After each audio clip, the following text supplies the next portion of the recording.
मैंने overall 950 job applications किए online.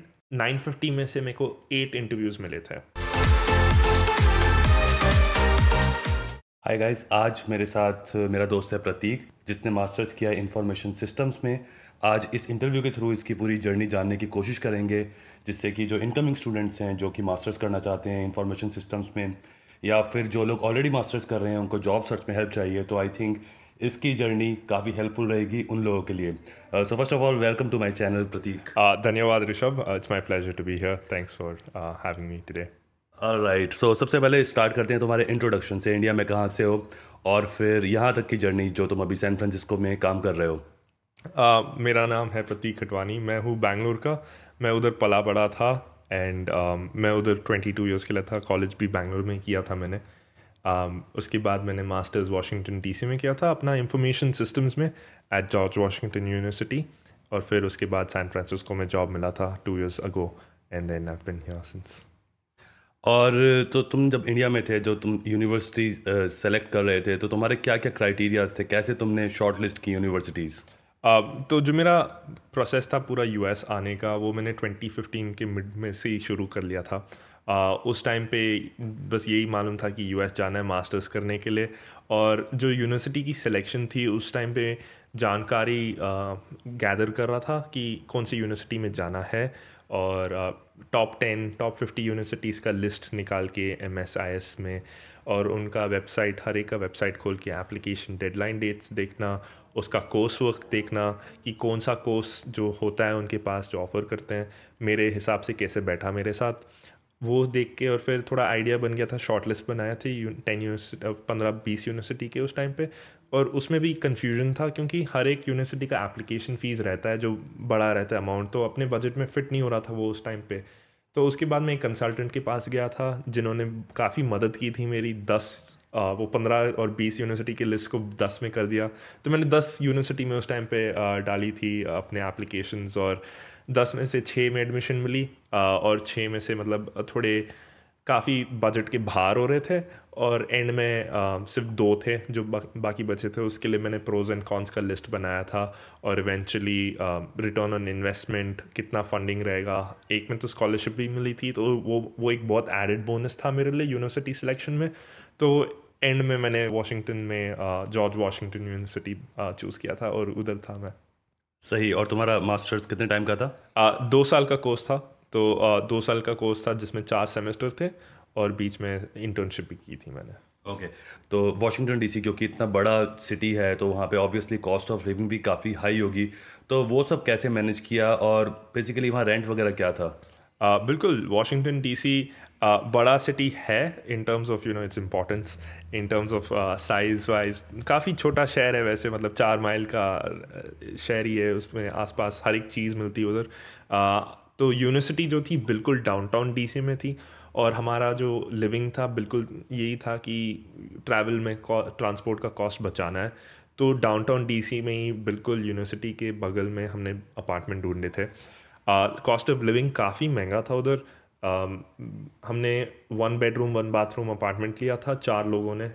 2 लोग हॉल में सोए थे, 2 लोग बेडरूम में, और हमने स्विच किया था क्यों 2 साल का कोर्स था। तो वही 4 रूममेट थे, और फिर उनको इंडिया से ही ढूंढा था हमने, तो मिले नहीं थे, सीधा वाशिंगटन में मिले थे। और उस हिसाब से काफ़ी बड़ा काफ़ी चेंज था ऐसे आने में और अडेप्ट करना, क्योंकि खाना भी काफ़ी महंगा था उधर। बाहर खाना आई थिंक बहुत, एक डिश जो होती थी $10-15 की होती थी, और हफ्ते में एक बार ही बाहर खा सकते थे, क्योंकि बाकी टाइम तो घर में ही बनाना पड़ता था। ओके, तो बहुत इम्पॉर्टेंट है ये चीज़ भी कंसीडर करना। तुम्हारे केस में अच्छा था कि तुम्हारे पास रूममेट्स थे, बट अगर आपको सिंगल रूम चाहिए 2 बेडरूम में, लेट्स से कि 2 लोग, जैसे हम लोग यहाँ पे रहते हैं जॉब करते टाइम, अगर वो कोई करना चाहता है तो उसके एक्सपेंसेस बहुत ज़्यादा बढ़ जाएंगे।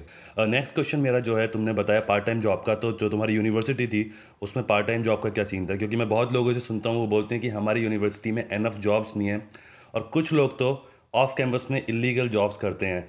तो तुम्हारी यूनिवर्सिटी में क्या सीन था। बिल्कुल, तो हमारे यूनिवर्सिटी में काफ़ी सारे पार्ट टाइम कैंपस जॉब्स थे। उसका भी जो प्रेपरेशन रहता है, एप्लीकेशन रहता है, कॉलेज शुरू होने से पहले ही होता है। तो जैसे ही आपको एडमिशन मिलती है, जो आपका एडमिशन का जो आपके इंटरनेशनल स्टूडेंट ऑफिसेज हैं, उनको ईमेल करके पूछना कि अगर आपके पास पार्ट टाइम जॉब्स हैं, उसका पोर्टल है, तो उसमें जॉब ढूंढना ऑलरेडी शुरू करना एक बहुत इंपॉर्टेंट पार्ट रहता है, एस्पेक्ट रहता है उसमें। तो सेम चीज़ आप जल्दी जॉब उसमें भी ढूंढना शुरू करोगे। और ये ज़रूरी नहीं है कि हर यूनिवर्सिटी में पार्ट टाइम जॉब रहे। बहुत सारे यूनिवर्सिटीज़ ऐसे भी रहते हैं जिनमें पार्ट टाइम जॉब्स अवेलेबिलिटी होती नहीं है, और ये आपके कॉलेज सिलेक्शन के प्रोसेस में आनी चाहिए बात। जो मैं प्रोज एंड कॉन्स का लिस्ट बता रहा था आपको, तो उसमें भी मैंने ये अकाउंट किया था कि इस जॉब में पार्ट टाइम जॉब्स हैं, ये है, वो है, और कैसे मालूम पड़े आदमी को इसकी इस कॉलेज में है या नहीं। बेस्ट वे है कि आप लिंक्डइन पे वहाँ की कॉलेज एलुमनस को रीच आउट करो, या जो उधर करंटली पढ़ रहा है उनको लिंक्डइन पे मैसेज करके पूछना कि आपका आपका क्या ख्याल है, उधर पार्ट टाइम का कैसा है। तो आप उस हिसाब से आपको मालूम पड़ता है कि जब कॉलेज में एप्लीकेशन डाल रहे हो, वो आपके रिक्वायरमेंट्स और नीड्स में फिट होता है या नहीं। और आई थिंक ये बहुत ज़रूरी है जो तुमने बहुत अच्छा पॉइंट हाईलाइट किया कि लिंक्डइन पे रीच आउट करना, क्योंकि वेबसाइट पे किसी कोर्स के बारे में जो लिखा होता है वहाँ से इन्फॉर्मेशन मिलती है, वो भी अच्छी चीज़ है, बट एक जो रियल एक्सपीरियंस है वो तुम्हें आई थिंक वो एलएम लोगों से ज़्यादा अच्छे तरीके से पता लग पाता है। तो बहुत इंपॉर्टेंट है कि आप लिंक्डइन पे लोगों को रीच आउट करो और ये सारे क्वेश्चंस पूछो।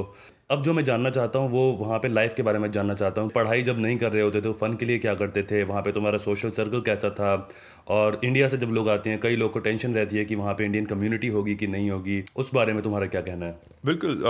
क्या था कि जो वॉशिंगटन डीसी में हमारा कम्युनिटी था, जैसे मैंने बताया कि छोटा शहर है वॉशिंगटन डीसी, और यूनिवर्सिटी बिल्कुल डाउनटाउन में है। तो एक वहाँ अपार्टमेंट कॉम्प्लेक्स में सारे स्टूडेंट्स जाके उधर ही रहते थे, मोस्ट ऑफ देम, क्योंकि वो अफोर्डेबल भी था और बाकी सारे स्टूडेंट्स भी उधर ही रहते थे। तो आने से पहले मैंने भी थोड़े अपने सीनियर्स को ऐसे मैसेज किया था, उनके साथ दोस्त बन चुके थे, तो आने से पहले थोड़े ऐसे दोस्त टाइप्स थे उधर। तो गए, उनसे मिले, बातें की, उनके दोस्तों से जानकारी हुई। तो वो बहुत अच्छा एक्सपीरियंस था कि एक छोटा फैमिली टाइप बन गया था उधर। आई थिंक मोर देन 20-25 दोस्त हैं, कि आप वीकेंड्स को भी अगर घर पे अकेले नहीं बैठे हो, आप किसी और के घर पे जाके बैठे हो।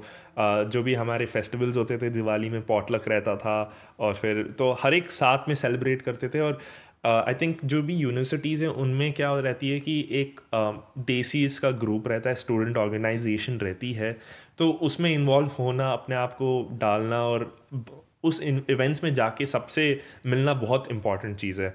क्योंकि उस हिसाब से आपकी फैमिली बढ़ती है, आपका सोशल सर्कल बढ़ेगा, क्योंकि आप अलग देश से आ रहे हो, आप नए कंट्री में आ रहे हो, आप नए सिटी में आ रहे हो, तो वो सर्कल बनाना काफ़ी इम्पॉर्टेंट रहता है। और वीकेंड्स पे वॉशिंगटन डीसी हर एक चीज़ अवेलेबल है उधर।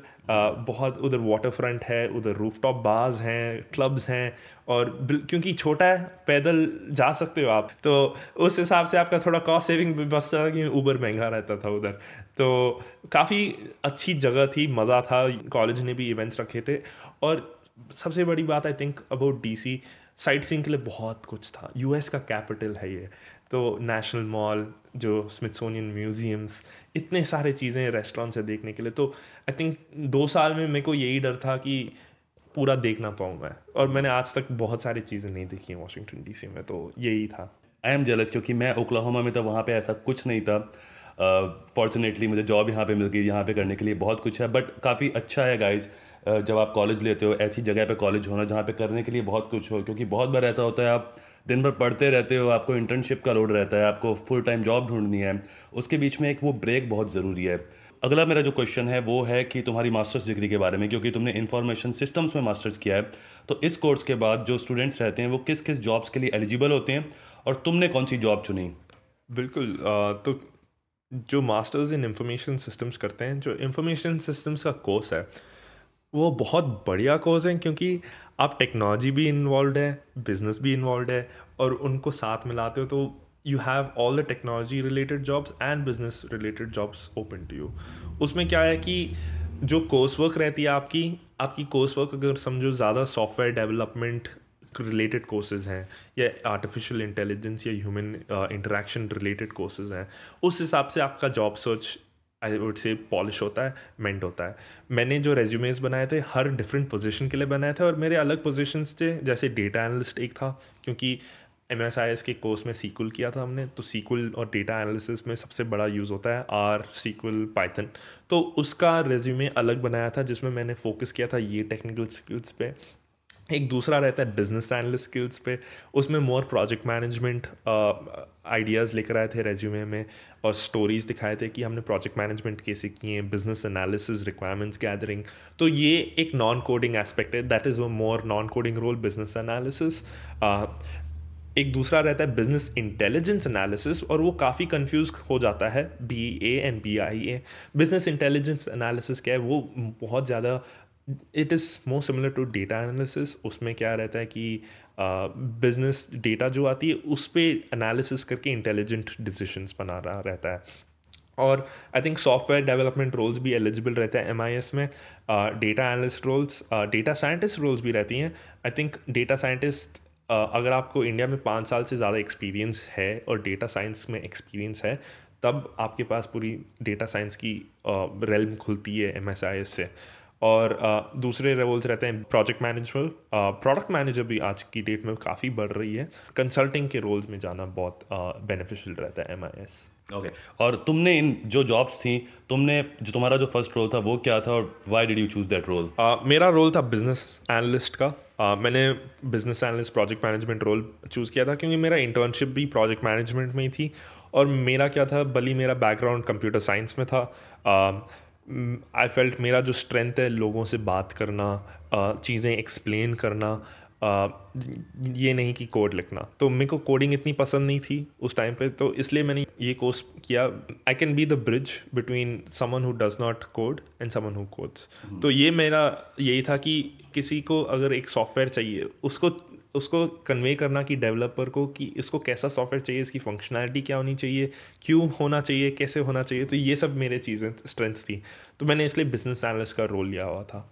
अब मैं जानना चाहता हूँ, क्योंकि गाइस प्रतीक यहाँ पे एज ए फ्रेशर आया था, उसने इंडिया में जॉब नहीं की थी, और बहुत सारे स्टूडेंट्स जब यहाँ US में आते हैं वो सबकी प्रोफाइल डिस्कस करते हैं। तो क्योंकि हमारे इंडिया में ये एक माइंडसेट है कि एक्सपीरियंस लेके जाना इज़ बेटर, तुम्हें मन में कोई थॉट्स नहीं आ रहे थे कि शायद मुझे काम करके US जाना चाहिए और अभी नहीं जाना चाहिए क्योंकि वहाँ जॉब ढूंढने में मुझे मुश्किल हो सकती है? बिल्कुल नहीं, क्योंकि मेरा जो माइंडसेट था कि मैंने इंडिया में जॉब नहीं की है, तो मेरे को मालूम नहीं था कितना फ़र्क रहता है इंडिया में जॉब करना या US में जॉब करना। तो वो एस्पेक्ट मेरे दिमाग में कभी था ही नहीं कि मैंने जॉब नहीं किया, मेरे को मुश्किल होगी ये वो। क्योंकि मैंने अपने आप पे एक चैलेंज लिया था कि मैं पढ़ाई करने जाऊंगा और मैं अपना टैलेंट शोकेस करूंगा, अपना स्किल शोकेस करूंगा, और जॉब लेना था। तो वो फ़र्क नहीं पड़ा मुझे कि पहले जॉब करना या ये वो आई थिंक मेरे दिमाग के लिए नॉइज़ था, और वो हटा दिया मैंने। इन टर्म्स ऑफ अभी जब लुकिंग बैक और मैं एक्सपीरियंसेस देखता हूँ, to a certain extent helpful रहती है।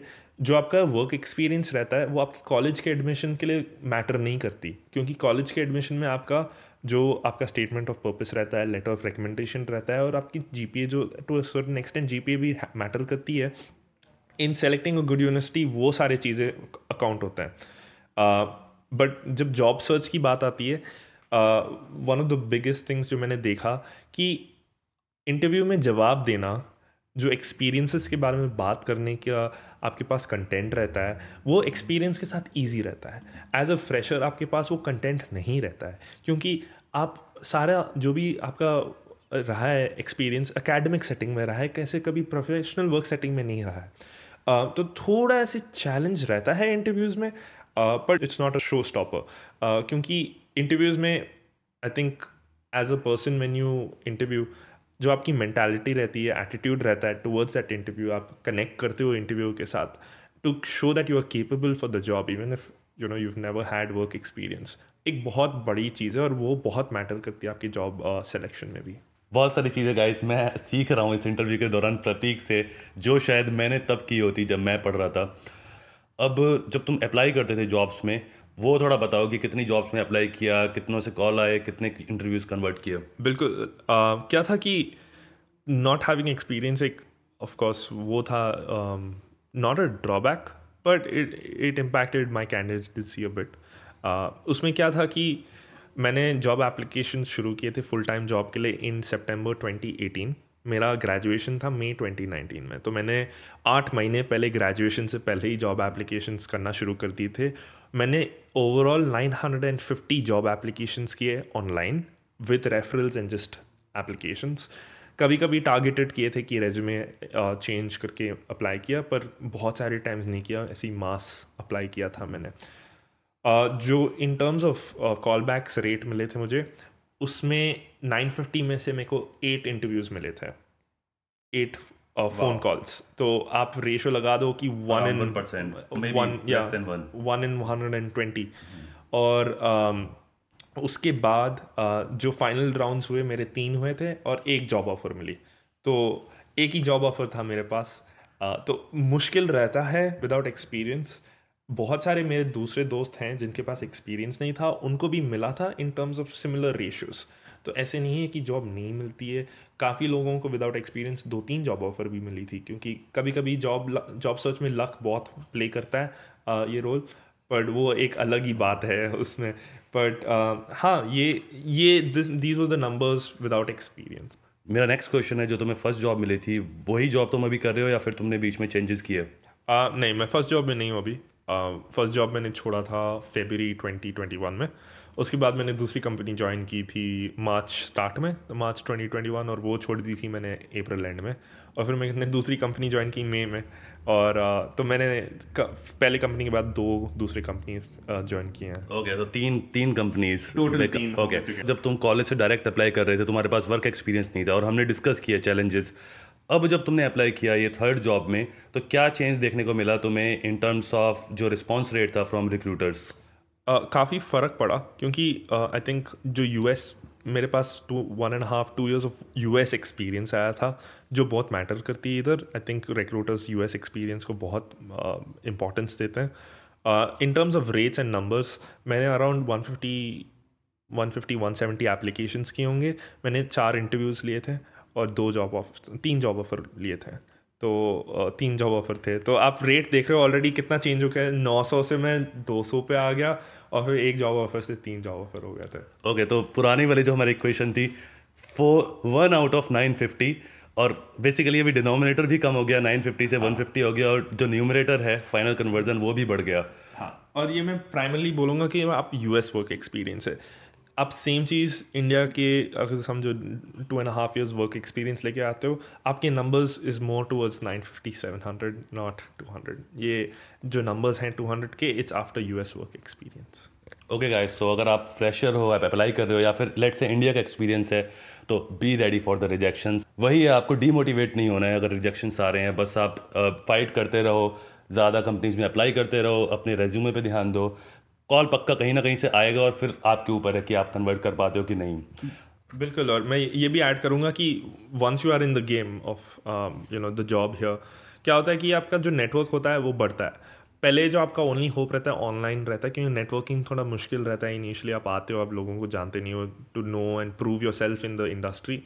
Once you proved yourself industry में, आप अपने नेटवर्क के थ्रू जॉब हंटिंग बहुत ईजी रहता है। तो जो सेकंड जॉब मैंने चेंज किया था, मेरे दोस्तों की वजह से हुआ था, और फिर तीसरा भी मेरे पुराने बॉसेस की वजह से हुआ था। तो बहुत मैटर करता है, क्योंकि जो आपकी सर्कल बनती है पहले जॉब या दूसरे जॉब से, वो ही जाके आपको आगे लाइफ में, या मेरे एक्सपीरियंस में अभी तक दूसरे वाले जॉब दिलाती हैं। तो वो बहुत ईजी रह जाता है। वैसे आप अंधे तरह ऑनलाइन एप्लीकेशन नहीं डालते हो तब। I agree.